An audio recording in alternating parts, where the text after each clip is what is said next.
Hey guys, Gary the Gremlin here, but I can't deal with that right now. I still do not believe, even holding him in my hands, that we got a new version of Beast Wars Neo MAGMATRON. He's so weird. He's so weird. It's been said time and time again, but I have to reiterate, could there not have been a more left field choice for a Commander class figure? The previous Commander was Optimus Prime, and the next upcoming one is also Optimus Prime.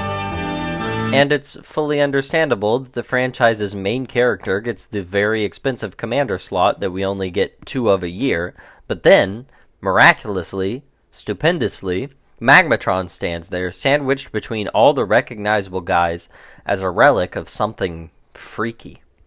He has such an amazing, bizarre design.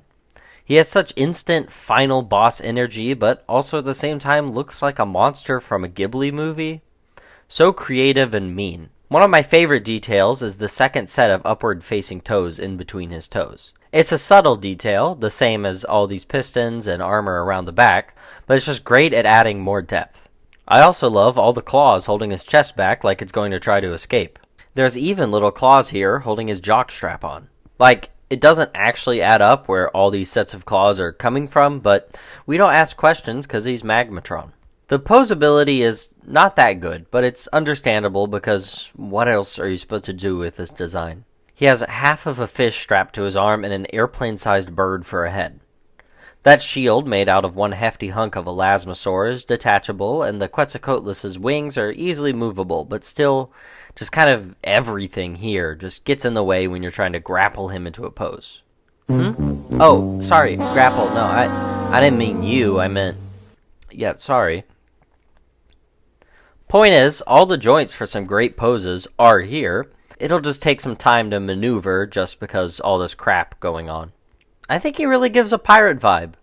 Am I allowed to say that? Sorry, what am I talking about? Of course I'm allowed to say that. It's my channel. Why has he never been a Starseeker? Well, you know what? Maybe he has been. The only fiction I bother to keep up with is Rescue Bots, so I wouldn't know. But this regal and decadent design, all the gold and the jewels, and the really big emphasis on swords really is shouting Captain of the Tidal Wave to me. Genuinely, too many swords for him to hold at once.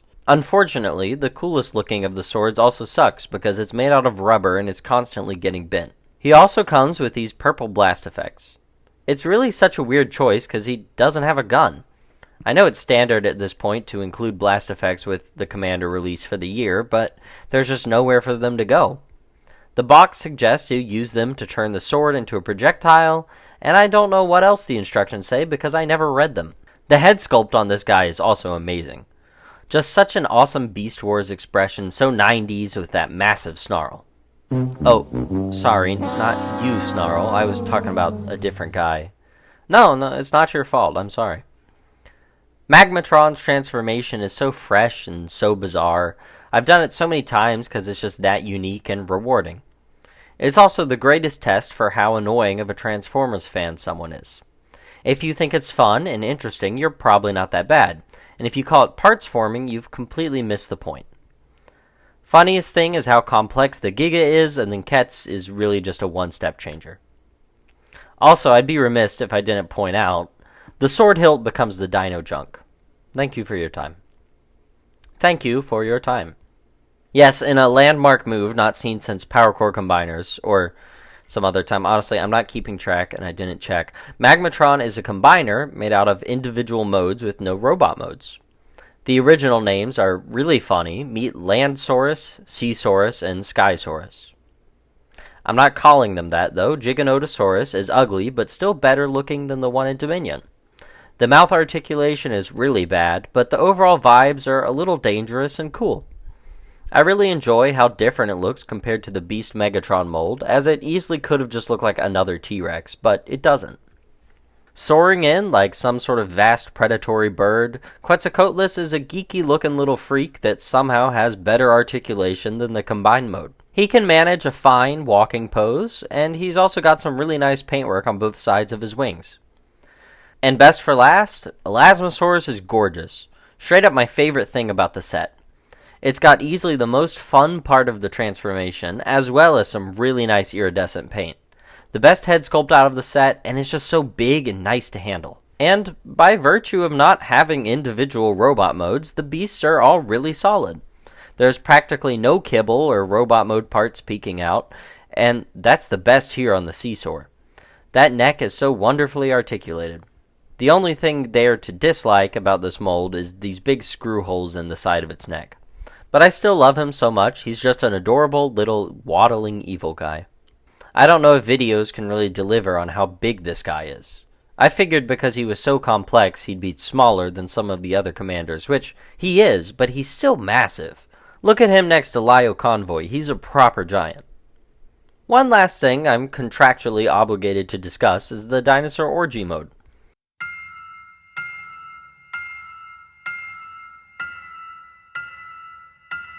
Okay, I've mentioned it and we're done. MAGMATRON, I think, is the perfect commander for Legacy, because he's the spirit of Legacy. He's a creep. He's a weirdo. Do you know how many people I saw in TFW 2005 asking, who is this, when he got revealed? Well, a bunch of people that apparently can't type MAGMATRON into Google, but many people just haven't even heard of him before. But here he is as one of the best realized figures in the line. And how weird is it in a time when Hasbro ultimately promotes designs that they can make repaints of? Where's the Nemesis deco of this guy? Where's the Magna Convoy Magmatron? There's no repaint potential here, as well as very little people that have even heard of the show he's from. But, despite all this, here he still is, and we love him. Goodbye, everybody. See you later.